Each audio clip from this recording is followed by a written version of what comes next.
Guys, if you have recently downloaded Python onto your computer, then you may have noticed a new program on your machine called Ideally. You might be wondering, what is this program doing on my computer? I didn't download that. While you may not have downloaded this program on your own, Ideally comes bundled with every Python installation. It is there to help you get started with the language right out of the box. So in this video, we will learn how to work in Python ideally and few cool tricks you can use on your Python journey. Now, question comes, so what is Python ideally? Every Python installation comes with an integrated development and learning environment, which you will see shortened to ideally or even IDE. There are a class of applications that help you write code more efficiently. When you click on the item to open the program, the shell is first thing that you see. This is a blank Python interpreter window. You can use it to start interactive with Python immediately. You can test it out with a short line of code. If you write print hello, it will print you the hello. This is the most basic way to interact with Python IDLE. You type in commands one at a time and Python responds with the result of each command. Next, take a look at the menu bar. You will see few options over there. You can restart the shell tab, restart shell. It will restart your idle shell program. Then you will clear the state of the shell. It will act as though you have started a fresh instance of Python IDLE. The shell will forget about everything from its previous state. Let me declare a variable a equals to 10.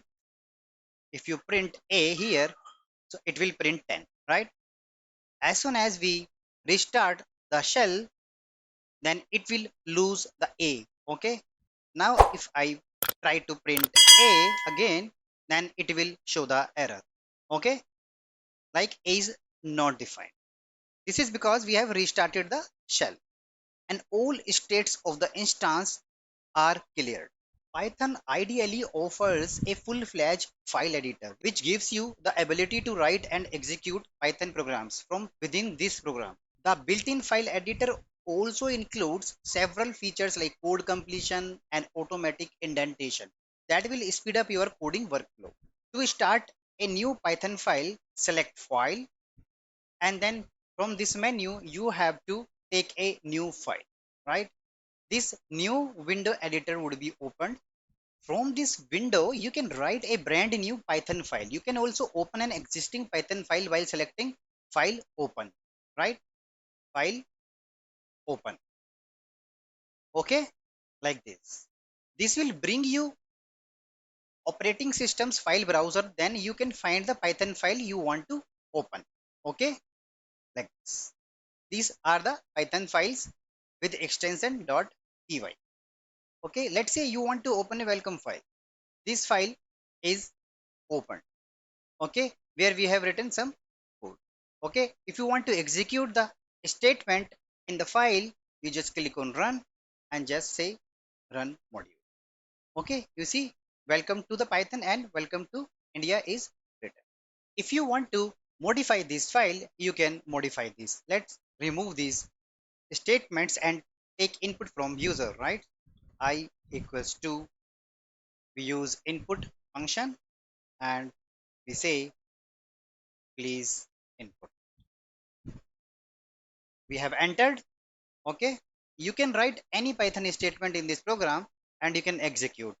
We write a very simple program here. We will check the user input if I equals to welcome, welcome to Python. Else we have pressed enter 2 times. If you want to run the program, you will just click on run and run module. Let's wait. It is asking for the input. We type welcome.